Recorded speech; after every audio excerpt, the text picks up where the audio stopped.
Capítulo 17. A dietética como remédio racional. Agentes terapêuticos da natureza.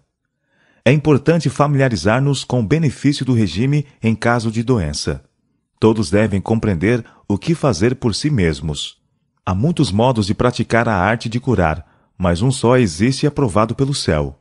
Os remédios de Deus são simples agentes da natureza, que não sobrecarregarão nem enfraquecerão o organismo mediante suas fortes propriedades. Ar puro e água, asseio, regime adequado, pureza de vida e firme confiança em Deus são remédios por cuja falta milhares de pessoas estão perecendo. Todavia, esses remédios estão caindo em desuso, porque seu hábil emprego requer trabalho que o povo não aprecia. Ar puro, exercício, água pura e morada limpa e aprazível acham-se ao alcance de todos, com apenas pouca despesa. As drogas, porém, são dispendiosas, tanto no gasto do dinheiro como no efeito produzido no organismo. Ar puro, luz solar, abstinência, repouso, exercício, regime conveniente, uso de água e confiança no poder divino. Eis os verdadeiros remédios. Toda pessoa deve possuir conhecimento dos meios terapêuticos naturais e da maneira de os aplicar. É essencial tanto compreender os princípios envolvidos no tratamento do doente, como ter um preparo prático que habilite a empregar devidamente este conhecimento. O uso dos remédios naturais requer certo cuidado e esforço que muitos não estão dispostos a exercer. O processo da natureza para curar e construir é gradual, e isso parece vagaroso ao impaciente. Demanda sacrifício e abandono das nocivas condescendências. Mas no fim se verificará que a natureza, não sendo estorvada, faz seu trabalho sabiamente e bem. Aqueles que perseveram na obediência às suas leis ceifarão galardão em saúde de corpo e de alma.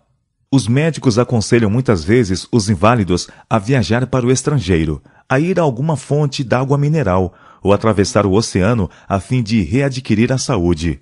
Quando em 9 casos de 10, se essas pessoas comessem com temperança e se empenhassem em exercício saudável com espírito animoso, restaurar-se-iam e economizariam tempo e dinheiro.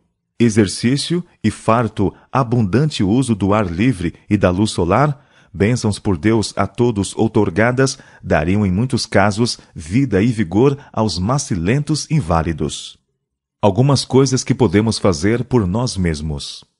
Quanto ao que podemos fazer por nós mesmos, um ponto há que exige consideração cuidadosa e refletida. Preciso conhecer-me a mim mesma. Preciso ser sempre uma aluna quanto a cuidar dessa construção, o corpo que Deus me deu, para que o possa conservar nas melhores condições de saúde. Preciso comer aquilo que seja para meu máximo bem físico e tomar especial cuidado em que meu vestuário seja de molde a promover saudável circulação do sangue. Preciso não me privar de exercício e de ar.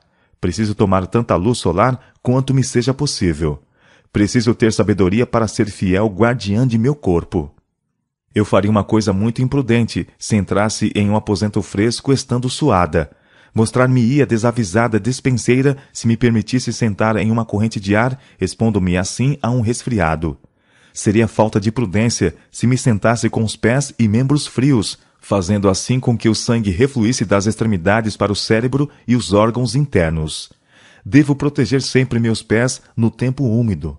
Comeria regularmente de comida mais saudável, que promovesse a melhor qualidade de sangue, e não trabalharia intemperantemente, estando em meu poder evitá-lo. E quando transgrido as leis que Deus estabeleceu em meu ser, devo arrepender-me e reformar-me, pondo-me nas mais favoráveis condições, sob o cuidado dos médicos providos por Deus. Ar puro, pura água e o precioso sol medicinal. A água pode ser empregada de muitas maneiras para aliviar o sofrimento. Goles d'água pura e quente tomados antes de comer, cerca de meio litro, não farão absolutamente mal, antes serão benéficos. Fé e comer e beber corretamente. Façam os que se acham doentes tudo ao seu alcance, mediante hábitos corretos no comer, beber e vestir, e fazendo exercício judicioso para assegurar a recuperação da saúde. Sejam os pacientes que chegam a nossos sanatórios ensinados a cooperar com Deus no buscar a saúde. vós sois lavoura de Deus e edifício de Deus. Deus fez nervos e músculos a fim de serem usados. É a inanição do maquinismo humano que traz sofrimento e doença. Os que tratam os doentes devem agir em sua importante obra, com forte confiança em Deus de que suas bênçãos acompanhem os meios por Ele graciosamente providos, e para os quais, em misericórdia, nos chamou a atenção como um povo, isto é, ar puro, o asseio, o saudável regime alimentar, os devidos períodos de trabalho e de repouso e o emprego da água. Remédios racionais nos sanatórios. A luz que me foi comunicada é que devia ser estabelecido um sanatório e que nele devia ser rejeitada a medicação de drogas, sendo empregados métodos simples e racionais de cura das doenças. Nessa instituição, o povo devia ser ensinado quanto à maneira de vestir, respirar e comer devidamente, de prevenir a doença mediante hábitos apropriados de viver. Advogamos em nossos sanatórios o emprego de remédios simples. Desaconselhamos o uso de drogas, pois estas envenenam a corrente sanguínea. Nessas instituições devem ser ministradas judiciosas instruções quanto à maneira de comer, de beber, de vestir e viver, de tal modo que se conserve a saúde. A questão da reforma de saúde não é agitada como precisa e há de ser. Um regime simples e inteira ausência de drogas, deixando a natureza livre para recuperar as energias gastas do organismo, tornaria nossos sanatórios muito mais eficazes em restaurar a saúde dos doentes. Um regime medicinal. Condescender em comer com demasiada frequência e quantidade exagerada sobrecarrega os órgãos digestivos e produz um estado febril do organismo. O sangue torna-se impuro, ocorrendo então doenças de várias espécies. Manda-se buscar um médico que receita alguma droga que dá alívio temporário, mas que não cura a doença. Pode mudar sua forma, porém o mal real aumenta 10 vezes. A natureza estava fazendo o melhor que podia para livrar o organismo de um acúmulo de impurezas, e se fosse ela deixada a si mesma, auxiliada pelas bênçãos comuns do céu, tais como ar puro e água pura, ter-se-ia efetuado uma cura rápida e segura. Os sofredores, nesses casos, podem fazer por si mesmos o que outros não podem fazer tão bem por eles. Devem começar por aliviar a natureza da carga que lhe tem imposto. Devem remover a causa. Jejuem por pouco tempo e deem ao estômago oportunidade para descansar. Reduzam o estado febril do organismo mediante cuidadosa e inteligente aplicação de água. Esses esforços ajudarão a natureza em sua luta por livrar o organismo de impurezas. Mas, em geral, as pessoas que sofrem dores tornam-se impacientes. Não estão dispostas a submeter-se à renúncia e a suportar um pouco de fome. O uso de água pouco faz, se o doente não sente a necessidade também de cuidar rigorosamente de seu regime alimentar. Muitos vivem em violação das leis da saúde, ignorando a relação que têm para com sua saúde os hábitos de comer, beber e trabalhar. Não despertam para reconhecer sua real condição, até que a natureza protesta contra os abusos que sofre, por meio de dores incômodos do organismo. Se mesmo então os sofredores tão só começassem a obra da maneira certa, recorrendo aos meios simples que negligenciaram, o emprego de água e o regime apropriado, a natureza teria exatamente o auxílio que requer e que devia ter recebido muito tempo antes. Se for seguido esse procedimento, o doente em geral se recuperará sem se debilitar. A intemperança no comer é muitas vezes a causa da doença, e o que a natureza precisa mais é ser aliviada da indevida carga que lhe foi imposta. Em muitos casos de moléstia, o melhor remédio é o paciente jejuar por 1 ou 2 refeições, a fim de que os sobrecarregados órgãos digestivos tenham ensejo de descansar.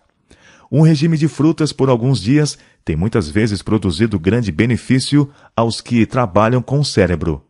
Muitas vezes, um breve período de inteira abstinência de comida, seguido de alimentos simples e moderadamente tomado, tem levado à cura por meio dos próprios esforços recuperadores da natureza. Um regime de abstinência por 1 ou 2 meses havia de convencer a muitos sofredores que a vereda da abnegação é o caminho para a saúde. Estrita temperança é remédio contra a doença. Quando um médico vê um doente sofrendo por moléstia ocasionada por regime alimentar impróprio ou outros hábitos errôneos, e todavia deixa de dizer isto, está fazendo mal a seu semelhante. Ébrios, maníacos, os que se entregam à licenciosidade, todos apelam ao médico para que lhes declare positiva e claramente que o sofrimento é resultado do pecado. Os que compreendem os princípios da vida deviam ser zelosos em lutar para combater as causas das moléstias. Vendo o contínuo conflito com a dor, trabalhando constantemente para aliviar o sofrimento, como pode o médico manter-se em silêncio? É ele benévolo e misericordioso se não ensina a estrita temperança como remédio contra a doença? É necessário o melhor alimento. Os médicos devem velar em oração, compreendendo que ocupam posição de grande responsabilidade. Devem prescrever para seus pacientes alimento mais apropriado para eles. Essa comida deve ser preparada por alguém que compreenda que ocupa importantíssima posição, visto ser exigido bom alimento para formar-se bom sangue.